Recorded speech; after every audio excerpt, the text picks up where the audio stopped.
It wasn't long ago if you wanted to take a photo, shoot video, play video games, shine a flashlight, read a book, listen to music, look up the time, take notes, surf the internet, or make a phone call, you had to have a specific device for each of these functions. Enter the smartphone.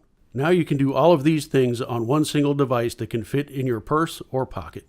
Chances are that if you own a video camera, it is your smartphone.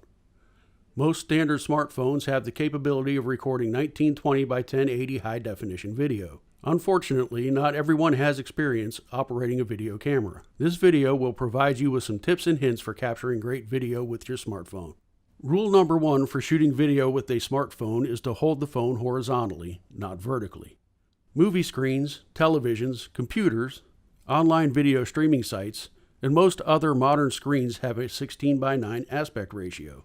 Have you ever viewed footage shot with a mobile phone and most of the image on the left and right side of the screen was blacked out? This is the result of holding the smartphone vertically. Ultimately, this is shooting video in a 9:16 format and playing it back on a 16:9 screen.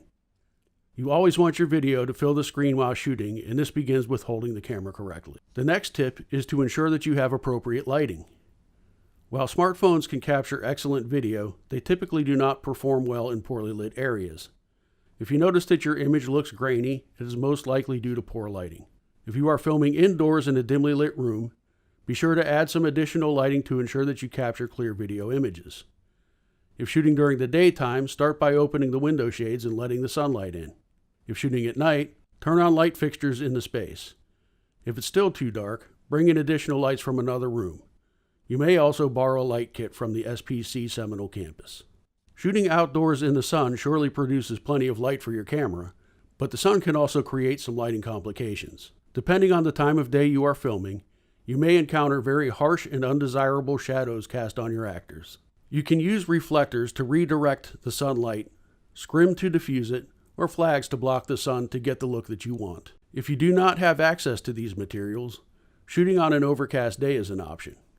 The cloud cover diffuses the light, eliminates harsh shadows, and still produces a well-lit image. Also, when filming in the bright sun, ensure that your subject is not facing you with their back to the sun.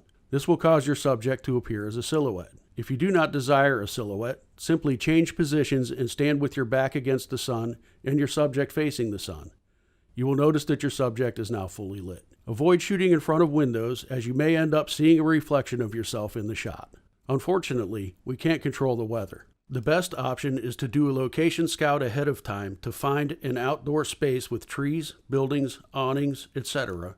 that block out the harsh sun but still have adequate lighting for your scene. Stabilization of your camera is very important and sometimes can be a challenge. Ultimately, a tripod is typically used to stabilize the camera when shooting video. Mobile phone tripod adapters that attach to traditional tripods are available at a nominal cost and well worth the investment. There are also a variety of inexpensive tripods and gimbals available to help attain that steady shot. If you do not have the means, you can borrow a tripod or gimbal from the SPC Seminole campus. Great footage can be captured shooting handheld if you follow a few simple tips and practice. Start by holding your device with both hands and keep your elbows as close to your body as possible.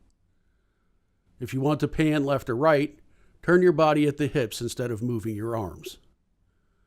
Use the same technique for tilting the camera up and down.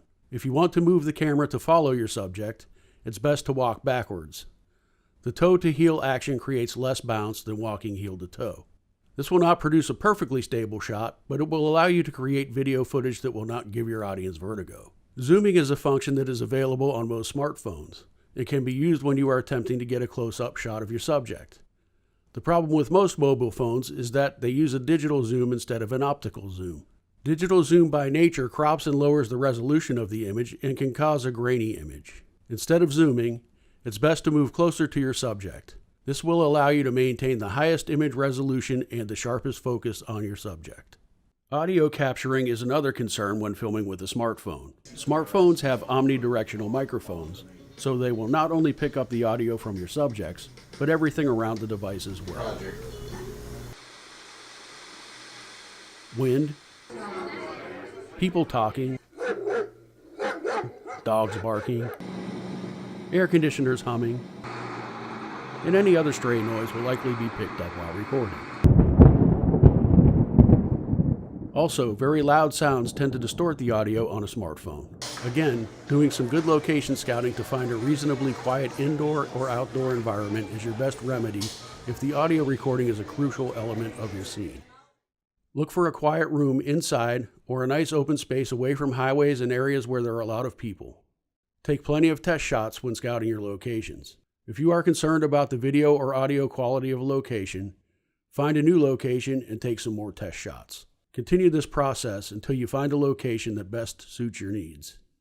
A final piece of advice is when you finish shooting your video for the day, immediately save the footage on your computer and then back up the footage on an external drive. Devices may malfunction, files may accidentally get deleted, and if you have no backup, all of your hard work is lost and you will have to shoot it all again. Now that you have viewed this video, it's time to get to work and put what you have learned to practice.